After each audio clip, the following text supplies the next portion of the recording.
All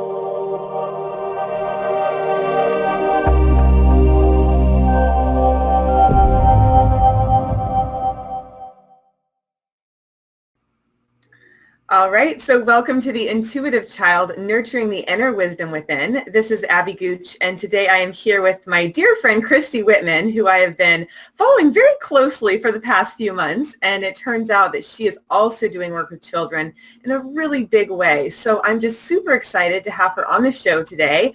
And Christy, I would love for you to introduce yourself to our audience. Hi. Hi, everybody. Hi, Abby. It's nice to be here with you.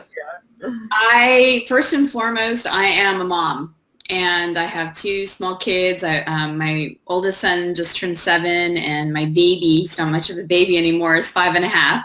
And so they're 16 months apart, and they are my greatest teachers, my greatest joys. They are my greatest grounding. They're amazing. And so I also have my husband, who is my partner in parenting and many other aspects, Frederick.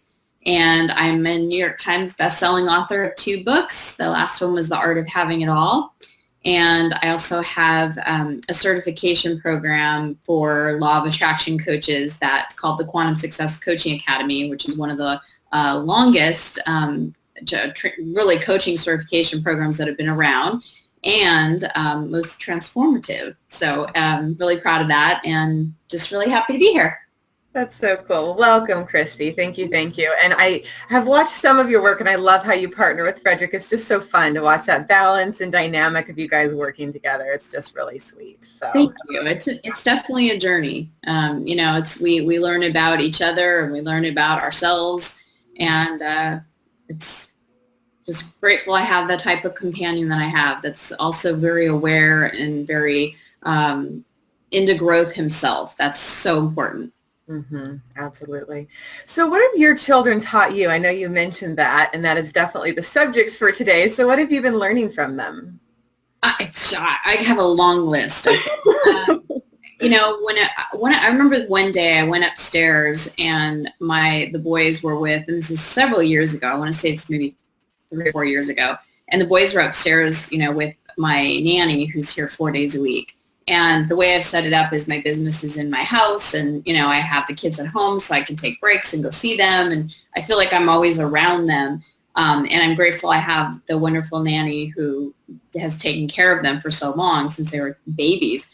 And one day I went up just to say hi and give a hug and a kiss. And both of them, especially my oldest, was like, "No, I don't want you. I want Nana." And it was like my heart just broke. I was like, oh my God, that was like the worst type of pain I've ever experienced. And I really spiraled. And what I realized is that, okay, this is there to, what I do with all parts of my life, right? This is there to teach you. He's there to teach you. So what did that bring up in you?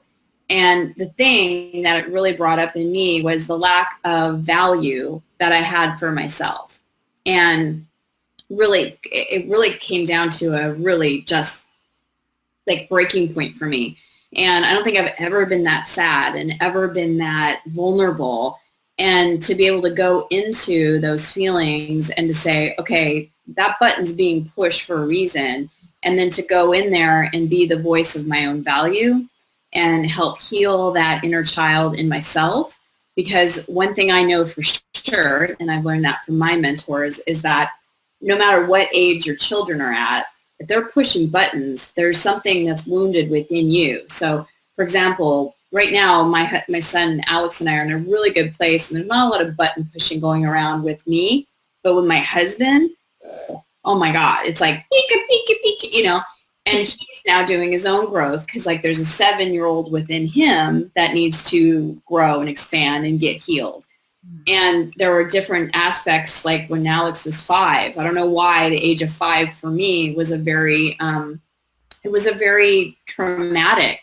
I had a lot of buttons to push. So that was a year of growth for me, because as I'm watching him grow and he's pushing buttons based on the age and the development that he's at, it required me to grow.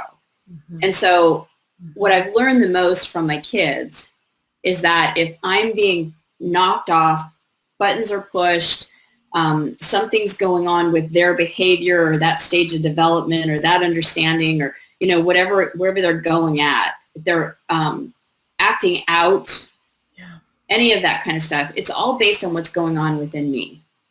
And it's amazing to me, the mirror, because as a mother and a child and even a father, we have these agreements as souls. There's no coincidence that they chose me and my husband to be the ones that brought them through. They're not our children, really. They're God's children. They're here for their own development, for God's purposes, not our own. And yet we're here to be that sacred relationship with each other. And they're there. I'm there to teach them, and they're there to teach me. And when I can realize that there's negativity or tension in the family, or with one of my sons, or with my husband, about one of my, in any dynamics, they're picking up on the energy of what I'm giving out, what I'm vibrating, because they're just such little suckers of energy. They just suck it all in. So when I can realize it and go, okay, it's funny too, because I'm revealing a lot. I don't have a problem with anger. There's a range of emotions. And it seemed like in my family, anger was the go-to emotion. You can't talk about being afraid of anything. Fear is not allowed. But anger, go for it. And so I would be really quick to do the anger thing, release the emotions. And opposite is true for my husband. Anger wasn't allowed, but you can express your fear.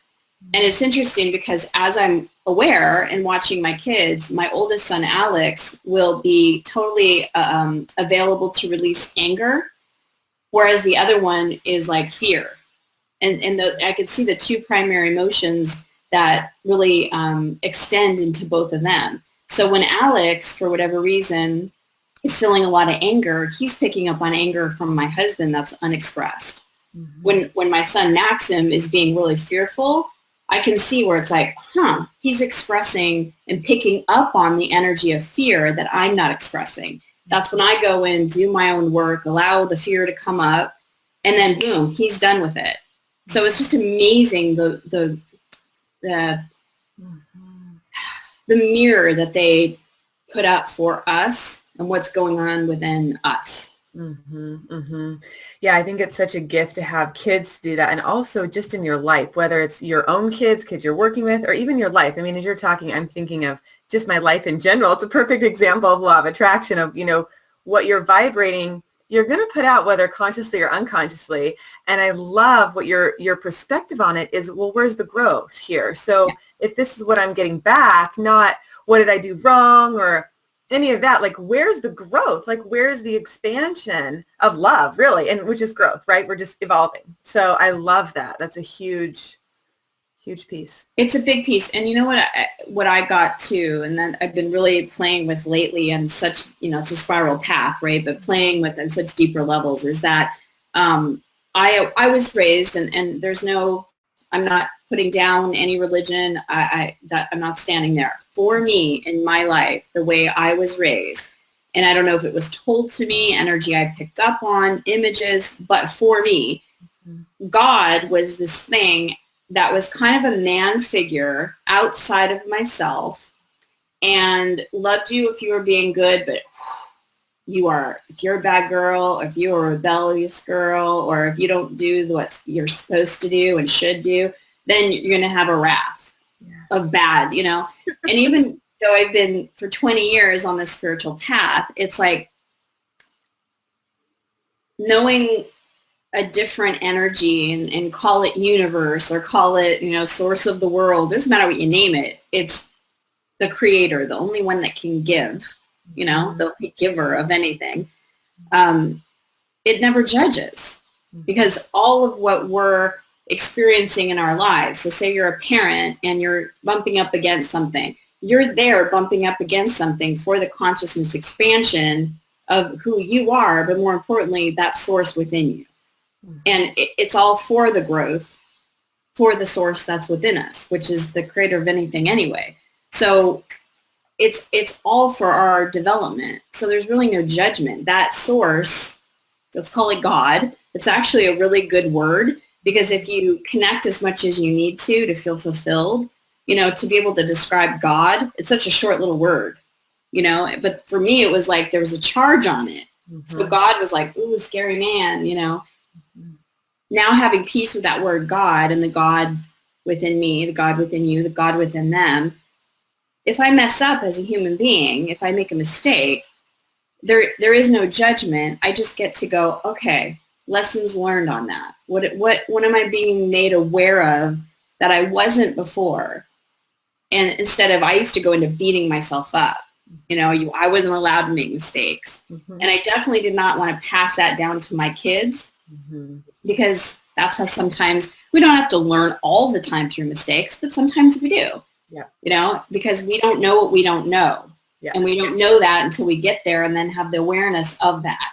Yeah. So coming from that place that they're just let yourself off the hook. You're doing truly the best you can do. And yes, you know, if you're asleep and not aware, that's one thing. But if you want to become aware and learn and grow and expand, there's really needs to be no judgment on yourself or beating yourself up. All right, cool. All right, so now I know I'm so connected to you, Christy. I so relate to just the way you were raised and how to kind of overcome some of the things we are taught versus what we know. And I feel like that is such an important thing about really even doing this whole show. And for me, is really more of a mission of increasing awareness for our own connection to, as you're saying, God within us, God within children, God within everything. And what I wanted to share is when I was recently in Thailand working with these kids, I had a moment of meditation and I was sitting overlooking the ocean and the moon was above me and it was a full moon and I looked up at it, and as I did, I felt like I was touching the light because my whole body became light for a second. Like I literally looked down and I was completely with light and I was like, oh my God, that's amazing. And then my mind jumped out and it started to judge. And it completely disconnected me from the light. And I was like, wow. And so I also could reconnect. I said, okay, I'll let that go. And I reconnected. But that is how powerful judgment is in the sense that it disconnects. And I was just like, wow. So it's just fascinating that you bring that up. And I feel that when we are staying in this loving, connected place, like how do we nurture love? You know, I was just talking to a family in Bali and they said, you know, the way they raise their kids is what nurtures love? What brings in more compassion that creates the freedom for the child to be who he or she was meant to be, you know? Absolutely. That's what I feel, you know, you're doing as far as just being aware, you know, is it's like if you come with that awareness, you're going to see it. You're going to see the truth and you're going to allow them to naturally be them. So, you know, I don't know how specifically you're working with the kids. I'd love you to share a little bit about the enlightened kid that you're working with as far as the whole program, because I know that you have some really important, I just know this. I haven't even watched it all. I just have been following your work. And I know if you were to apply the law of attraction to children, that it's just going to increase our awareness that much more. So would you like to share about that a little bit, Christy? Absolutely. Yeah. I mean, I just come from perspective. I'm getting a little bit of an echo. Can you hear it okay? I can hear you. I just think it's great because we are just mirroring each other back. That's why I was just laughing as I was resending you. I'm like, I think we just like each other. I'll just deal with the annoyance of hearing myself back to myself. But either way, we can also redo it. No problem. We can do different segments. I'm totally fine. Anyways, if we look at things in our life as just things to teach us about ourselves, you know, with coming from that place of what am I here to learn, then there is no judgment because that's the personality coming in saying we're bad, we're good, we're up, we're down. It's that polarity of life, that law of polarity, you know, that we have to live into as a human being because God, source, energy, whatever you want to call it, in the non-physical land doesn't have that polarity that we have here. And so we as kids learn what's right, what's wrong, what's good, what's bad, what's the opposite of each other, the front of the hand, the back of the hand. There's always something. And as our human experience, you know, how do we know sadness? Because we've known great joy. How do we know great joy? Because we've learned sadness. But we're all here to learn and grow and expand. And when we judge, like you're saying, even our child's behavior, you know, like, oh, you're a bad kid, you know, that's putting a label on them. And the way that I think the biggest thing for us as parents is holding your kids in that space of who they really are. Because if you go into the story of they're this one. Well, this one's the smart one. This one's the dumb one. This one's the, the fun one. This one's the boring one. This one's the athlete. This is the brain. Whatever labels we put on our kids, they pick up and they live into. It's like, that's how they're conditioned. That's how we were conditioned. I was labeled the pain in the ass. I mean, that's my label. You are the pain in the ass. Your sister is the good one. You're the pain in the ass. I was like, okay, so I have my script, Mom and Dad. I see the play. Let me live it out. So you're asking me why I did that? You gave me the role. I'm the pain in the ass. I'm supposed to. Right? I'm just doing what you told me to do. I'm playing into the role you gave me. Right. So when we can watch ourselves doing that to our kids, it's really important. And, when also it's been a commitment of my husband and I that we live our lives according to universal laws. I don't just teach this, I live it. And I live it. I teach it because I live it. And I want to share with other people my downfalls and what I learned from it and how they can kind of shorten their learning curve so they don't have to go through the pain and suffering I went through. And so we're both on our journey. We're both learning about contrast and redefining what our visions are and what we want and taking the discontent or the longing in our life and turning it into something we want to birth. And there's laws that we all have to adhere to. And so my agreement with my husband is let's raise our kids as the universe treats us in relationship with it, meaning there's a cause and effect. There's energy. We have to be responsible for our own energy that we give out because that's what's going to come back. So teaching them that you don't get what you want when you're on the floor crying and, the universe is not going to reward that. And, I love Abraham Hicks. They said when a child is doing some kind of tantrum, it's just like if you're jumping out of an airplane and you don't have a parachute. It's like, wait a minute. It's going to be over soon. And the same thing is true with a child when they're doing a tantrum or when they're it's like, really? I mean, all right. Then after you teach them, instead of judging and trying to get in that energy because they're so far gone. Right. So, I see this with parents all the time and it's like, oh God, you realize what you're doing. The child's acting out and they're like, here, have the ice cream. Here, have the toy. And then the kid's like, got my way. And then you wonder why the kid is like acting out because that's how they're rewarded. That's how they're getting attention, albeit negative attention, but they're still getting attention. Right. Or they're still getting what they want. And we have always, I'm not saying we're the perfect parents. Believe me, we're not. We're learning, we're growing, But one thing we do really well as a couple and as parents, like if you're acting like that, then go in your room. If you're angry, you have anger, that's fine. It's what you do with the anger. It's what you do and what you say, your behavior. Go in your room. If you want to be a sore loser because you just lost and now you can't be happy for your brother because he just won, go play with your emotions in your room. Because we're all happy here. We're enjoying ourselves. So if you want to be like, it's like the universe is not going to reward you for being, victim-y. And we'll say that. We're like, you're not a victim.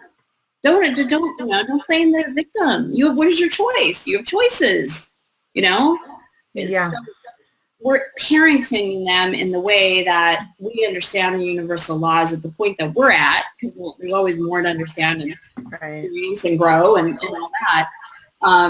But that's just how we parent. And so I created the Light Kid program with my husband years ago because there wasn't anything like that. There wasn't any really books and musics and meditation and affirmations for kids to help them have something to go back to. So, for example, my son Alex, he might do something that's considered bad or bad behavior, right? And he started the process of now beating himself up. Like, I'm such a bad kid, trying to up the ante, trying to get the attention. And so what we do is we tell him to do his affirmations. Got his affirmations in his room. I am free. I am powerful. I am good.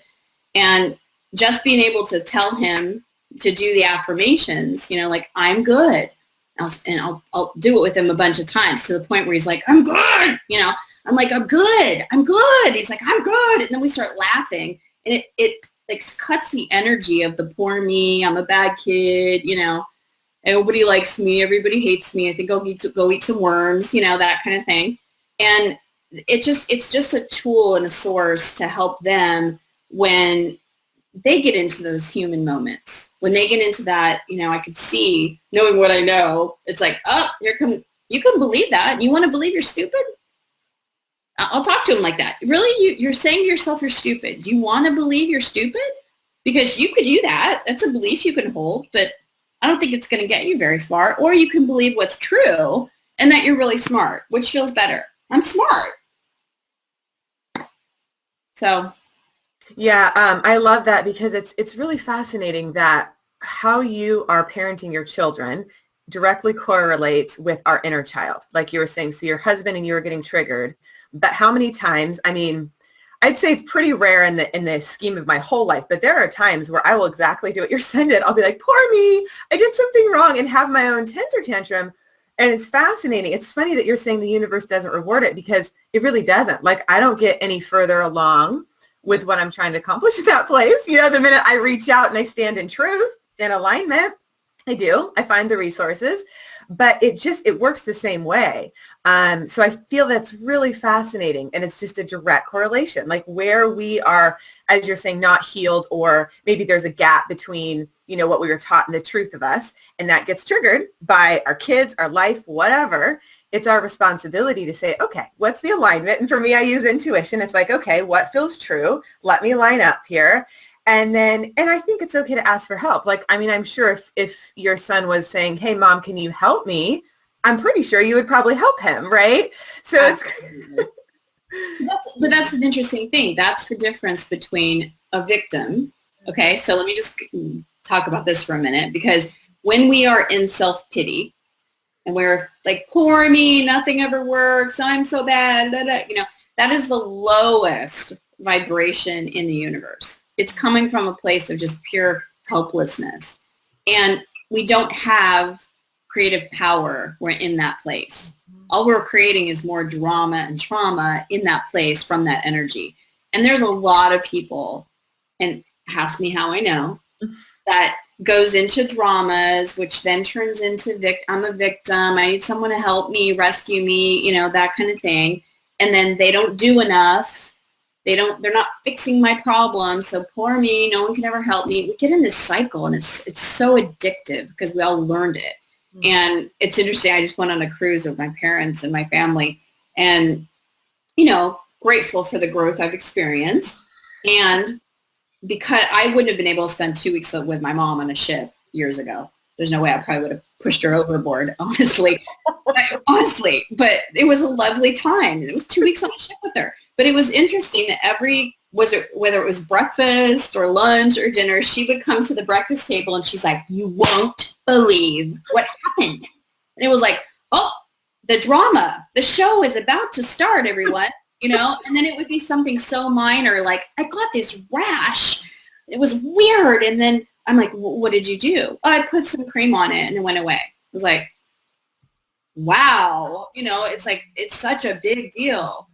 Mm-hmm. But it's like, how many of us do that? And I caught myself one time calling my husband and going, oh my God. And I wanted to say to him, you're never going to believe what happened. It's like, everybody join my show. My show is about to start. My dramatic play, which you're hooked into. You don't know it, but you're an actor in this play. I'm going to hook you. You got to either play the rescuer because I'm the victim, or you're going to fail me, so you're not going to be good enough. It's a no-win situation. Mm-hmm. So when we're in that poor me, nothing ever works, I can't do it place, we have completely become resourceless. We have completely disconnected from our source. Mm-hmm. And when we can start looking at situations and going, all right, what are the options? Mm-hmm. What are my options here? One of my teachers, Karen Wilson, taught me that there's a mandala. It's a butterfly hand. It's like there's at least 9 options for every given situation. Mm-hmm. And so when you can look at and start asking the right questions, what could I do in this situation? What are the options to help me out? we start giving that to our kids, showing them that what's one of our mantras in our house. There's a solution to everything. Don't stay stuck in the problem. What's the solution? And as your mind starts looking for the solution to something, the solution and the next steps show up. But it's that drama and that victimization that we get caught up in. And so we do that with our kids too, because kids are used to being taken care of. So it's like, Mom, I can't put my shoe on. Really? Yeah. Do you need some help? You want to ask me for help? Yeah. Because if I just go in and, let me take care of it, I'm now rescuing, and I'm setting up a pattern with my kids that they could just play the victim and now they're going to be served. Instead, I'm like, really? Would you like some help with your shoe? If you want help, you need to ask for help. Otherwise, I'm just stepping in and rescuing, and it's cultivating him and raising him to be a victim. Right. I mean, it's so empowering. I remember I felt like, I don't remember when it was, but I just received like,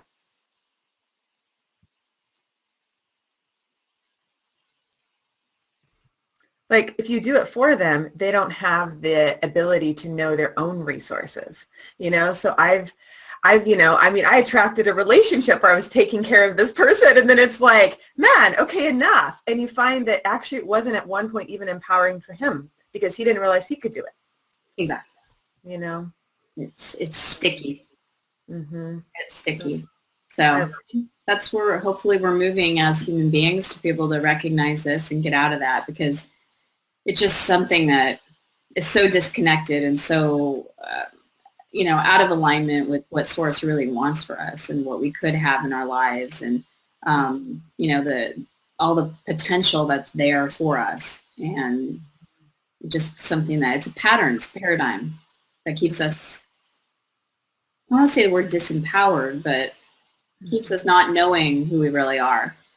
I don't know, the word for some reason is coming through as trust. Like, is there a place where we could actually shift from this disconnect to a trusting? Because it's almost like, in my experience working with people, I feel like when we feel safe, or you create a safety, it allows them to move forward. Like, what are your thoughts about that? Because it's like, okay, well, if this doesn't work, so if this drama tantrum victim, for a while I try, it doesn't work. Okay, so what does? Like your 9 options. But for me, what's coming through is like, okay, how do we trust that it is this loving universe? And what would be the bridge? It almost feels like that's the bridge, like the safety and the trust. So I'd love for you. What are your thoughts on that, Christy? Oh, yeah. Well, I love this conversation because it's so right there on the leading edge. Our personalities glom on. That's what they know. It's like this is the way to act and be in the world. Yep. And to look above it and go, wow, I can actually trust in the universe, the provider, the all, the giver of everything, the one that, did I wake myself up this morning? No. That thing, that life force, that energy that breathes me, that's pumping my heart, that's beating my heart, that's, circulating my blood, that part of me got me up today. And it's like, when that personality, and we need our personalities. I mean, that's how I'm Christy. Right. This is who I am. And all of my successes and failures and, moments of, being good and being bad and, all the little judgment personality thing that we do in this law of polarity earth plane, it's for my development. I'm an extension of Source that only comes through me with my life experience. There's never going to be another me. Like there's never going to be another you.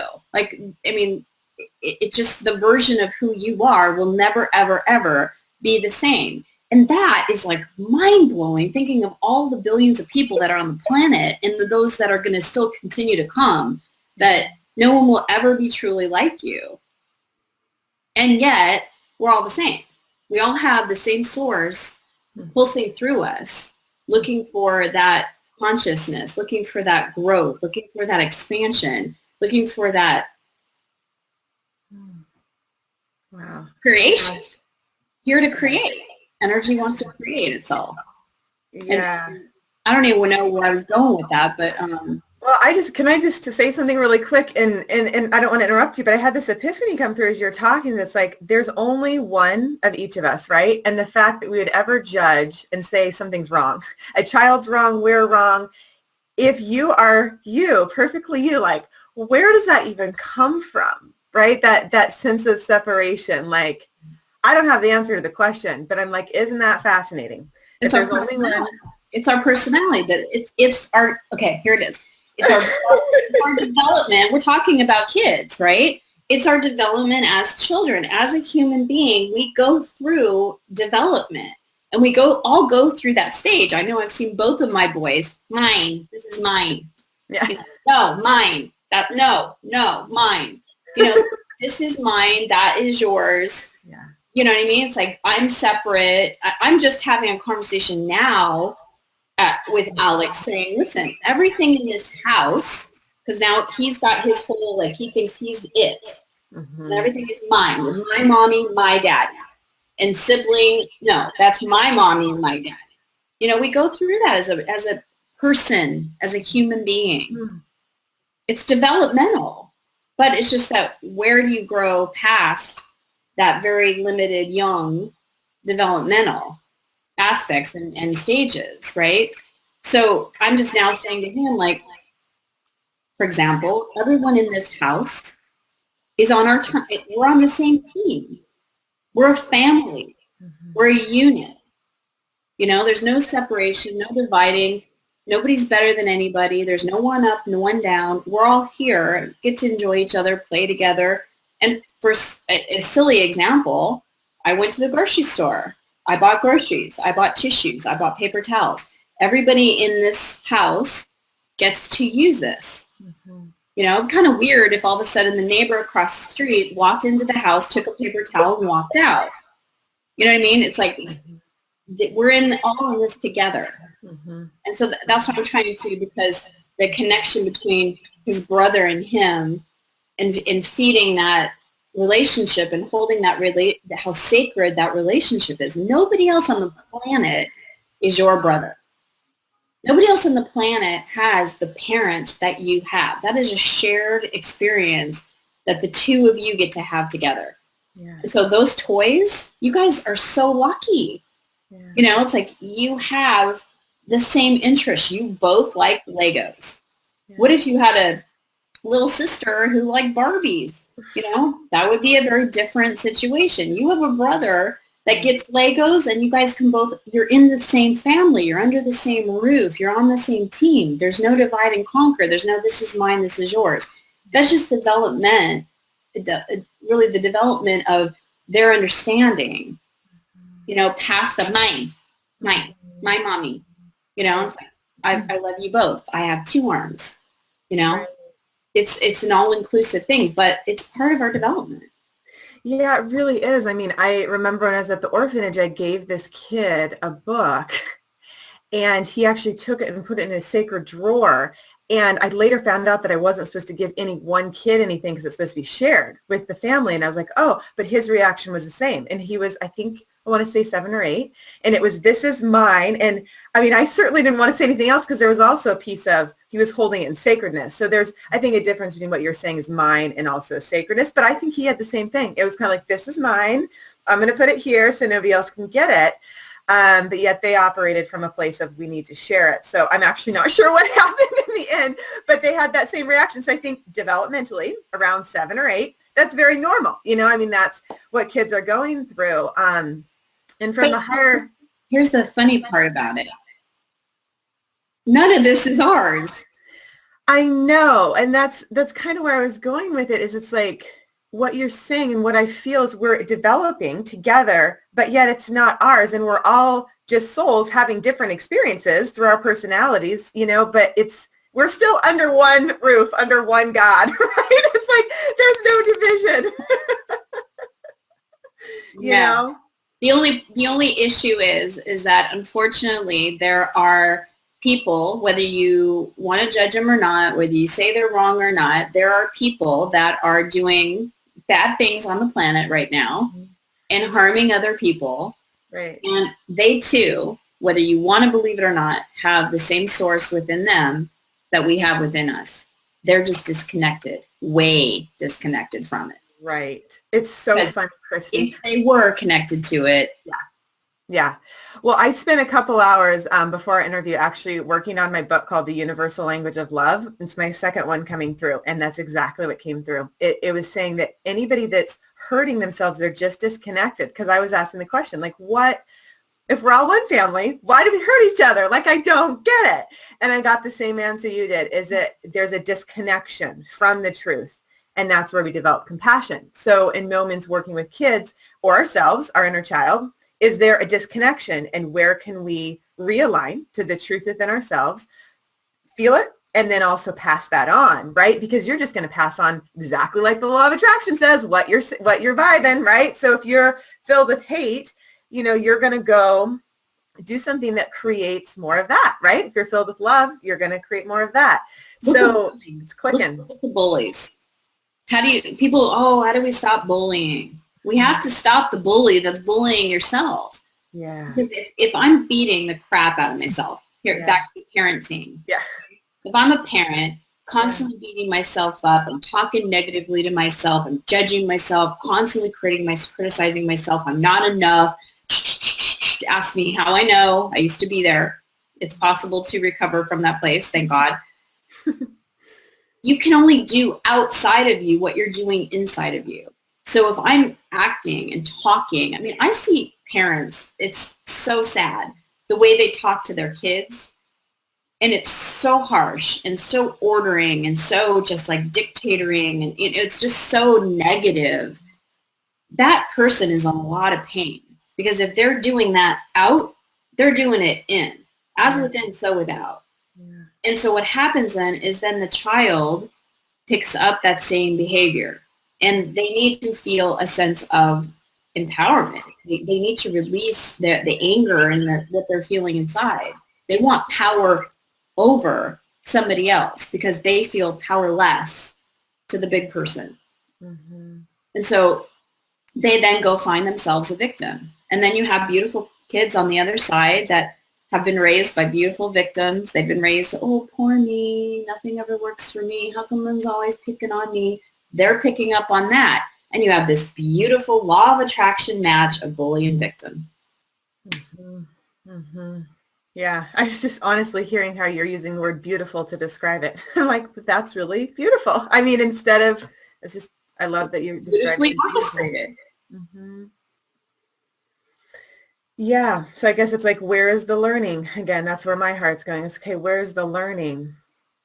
The victim becomes less of a victim and becomes more loving and knows that they have worthiness. They are worthy. They are valuable. They don't have to feel like they're a victim to this, life's not trying to do anything to them.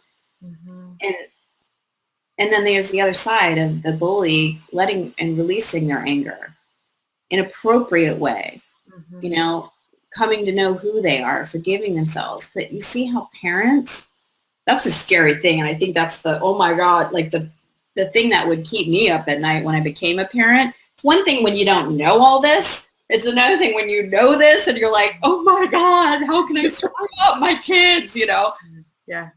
They chose me for a reason. They're learning life lessons. It's like, okay, just everybody take a break and let's just have some fun.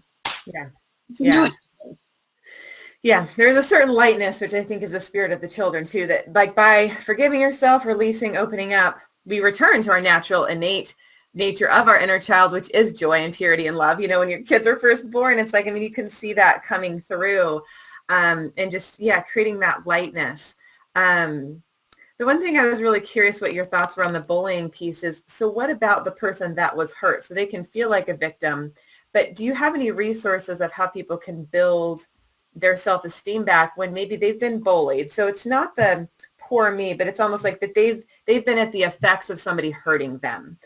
In that sense, I don't know a better way to say it, but yes. How did they, do you know what I'm getting at? How did they recover? Okay. Totally do, because what's happening is, again, there's the developmental things happening. Okay. Someone gets hurt. They've made a decision about themselves, maybe low self-esteem, low self-image, whatever it is, that now they don't feel special. They feel, victimized, whatever it is. It's like, okay, that seed has been planted. Yeah. And then what happens is how every belief works is like it's a consistent thought around that belief, and then the universe will say, well, that's what you believe, so that what you that has to be the picture you then see. So to way to break that as adults or even kids, and that's what I was doing with my boy Alex, is those affirmations, being able to feel that, you know what, I am valuable, I do have value, you know, I am free, I am powerful, I am love. And like sitting just in the pockets of the energy that comes with that those affirmations, to stop yourself. You know, it's really funny. A couple of years ago, Alex, he's my oldest, said to me, Mommy, I have some bad soldiers. And I said, well, what do you mean you have bad soldiers? And he goes, I have bad soldiers that inside my head that make me do things. And he goes, but you know what? I have some good soldiers too. And I said, well, here it is. Here's the dance, to pay more attention to the good soldiers and not so much the bad soldiers, because what he's talking about is thoughts. Right. You know, that's the intuitiveness of him to know that, wow, something inside of my head is telling me to hit my brother. That's a bad soldier. Yeah. This one right here is telling me, no, love your brother. That's a good soldier. And so I said, okay, here's the power. Here is the law of attraction for you. Nobody else can direct those soldiers. You're thinking that the soldiers have control over you, but you have control over the soldiers. Yeah. Man, I get chills, Christy. So the thing is, you said it, when whatever the experience was that happened, you made a decision. That person, so me, whoever happens to say there's a bully and there's the victim. So then the bully hurts the victim. And in that moment, they made a decision. That's what I heard you say. So that decision was made, i.e. belief. I'm not worth it, right? I'm not worth it. Okay, so that belief is then going to create that over and over. And the empowering piece that I so much love about what you're teaching is, what's the opposite? Okay, I can also choose that I am worth it. And I can affirm, I can switch my beliefs. And by the way, what I know, and I know you know too, but as far as NLP, which is a background I come from, is it's not just the thought, it's the feeling. So it's like, all right, I'm worth it. What does that feel like? Get it in your body. If it was a sound, if it was an image, if you felt it right now, if you see yourself on a movie screen, you being worth it, step into it, make it yours and play with it. I mean, especially with kids, right? Like their imagination. So it's like, all right, here's my new belief. Let's live into that. And so I so love that example, Christy, because it's just perfect, just beautiful. You know, like, hey, we can change, and we can also teach our children. So thank you for bringing real life. So easy when they're kids. You know? But we have to be able to be the example as adults and parents, because they're learning from us. Unconsciously even. So Christy, can you tell us a little bit about the Enlightened Kid, how the program works, how people can learn about it? Just tell us more how it works. Absolutely. So they're broken down into age groups. There's 0 to 2, 2 to 5, and 5 to 8. So they're broken out into age groups, you know, based on the development of them. And all of them have a meditation for the parents, because if the parent's at peace, they're going to be a peaceful parent, and that's going to be the energy that your kids pick up on. So there's meditations in there. In the 2 to 5 program, I love them all, but I think the 2 to 5 program, there's a CD that's really fun music that Tiamo had written and created. Tiamo too, Christy. What's his last name? Tori. Is he in San Diego? Yes. I know him too. He's a good friend of mine. Tell him I say hi. Tiamo's awesome. So he created songs based on, like, you know, we kind of created them together. He's like, what is the message you want to give out? So he created the songs basically with me, and they're like upbeat, and I play it like at bath time, and we listen to the songs, and it gets good information. See, because here's what we have to remember about kids. They're sponges, right? And the more information you're going to tell them, the more good songs that they hear on the radio versus like bad songs that they hear on the radio, like songs that are just, I love music on the radio, right? And I love like Justin Timberlake's Can't Stop the Feeling. Like music like that is awesome. But if there's like rap music that has some lyrics that gets into them, I mean, I made a mistake because I love the song Baby Got Back. So one day I was singing Baby Got Back, and they still to this day will ask me questions that are pretty inappropriate for a child to ask. Like, Mom, what does hong mean? What's the anaconda? And I'm like, it's a snake. So, it's like the more, see, not perfect parent, the more we can give airtime to the positive thoughts and the things that we want them to instill in their own belief system, and songs like that, meditations for them, the affirmations for them. There's activity books, where that has little messages for them. And there's actually books where we were just reading one the other day that's you're more than what you see. So you're not your nose, you're not your legs, there's an energy within you, and so it's like in very simplest terms for a child to start having awareness that I'm more than this. What, there's something inside of me. I'm connected to what, so that is instilled at a very young age, because one of the reasons I created this program is I met with a priest who was going to be blessing Maxim, who, that was about 5 years ago, for confirmation for our parents, because that's what they believed in. And anybody that can bless my child, I'm more than happy. And he told me something really shocking. He said that if a child does not have some type of foundational spiritual information and experience up until they're 12, he sees, and it's been said, that people are very lost as they get older, because those are very, as we know, 0 to 8, 0 to 12. I mean, those younger years are really important in the development of a child, whether it's their language, so much easier to learn second language, whether what they say about the environment they're in, all of it. And if they can have some type of understanding and conversation and information and feeling sense about something greater than themselves, they're going to grow up like that and not try to figure it out when they're in their 40s, or have like a spiritual, they'll grow up with it. They'll know how to, when bad soldiers come, how to focus on the good soldiers. They'll know that the universe is not going to support me if I am acting like a crybaby right now. I'm not going to get what I want when I throw a tantrum. Right. Yeah. Yeah. I need to be connected in my space of joy in order to receive more of what I want. We even use the language of lack. Well, he's got it and I don't. It's like, well, you're in lack. Anytime you're in lack, that doesn't feel good. So can you be excited for your brother that he has that? It's like they're hearing these conversations. What is lack? What is abundance? And there's most adults don't know the difference when they're in lack or when they're in abundance. That there's a course that I created called the Abundance Principle Coaching Program, just to teach people when we are in lack, what does it look like, feel like, sound like?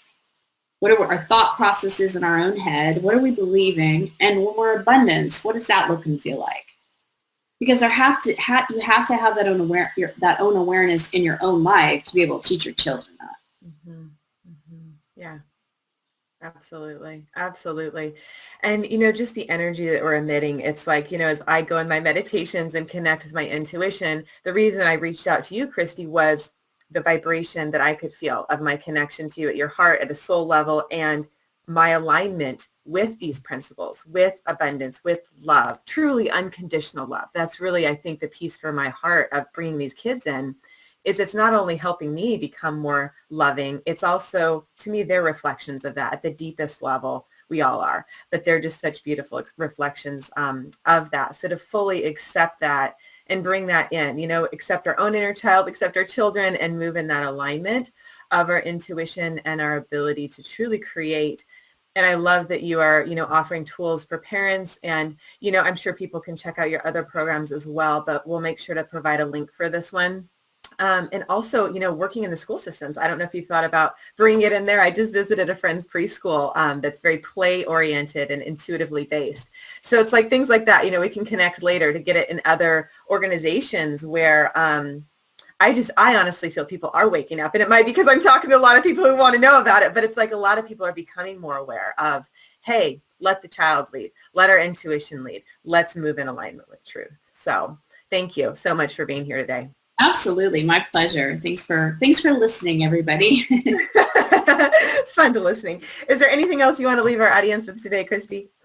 No, just give yourselves a break. You really are, at this point in your life, it's like, okay, just make a commitment to yourself to be aware of your own self and what your behaviors and patterns are, and really what your energy is and what energy you want to feel and what you want to experience in your life, because we actually get to choose not only our thoughts, but the emotions that we have. And sometimes it's easy to get pulled down by fear or pulled down by anger.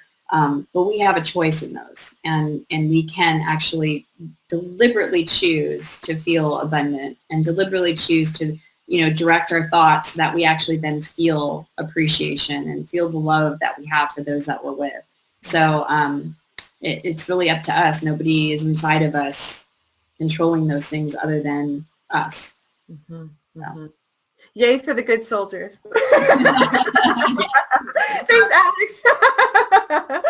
All right, everyone. Take care, and we'll see you next time. Bye.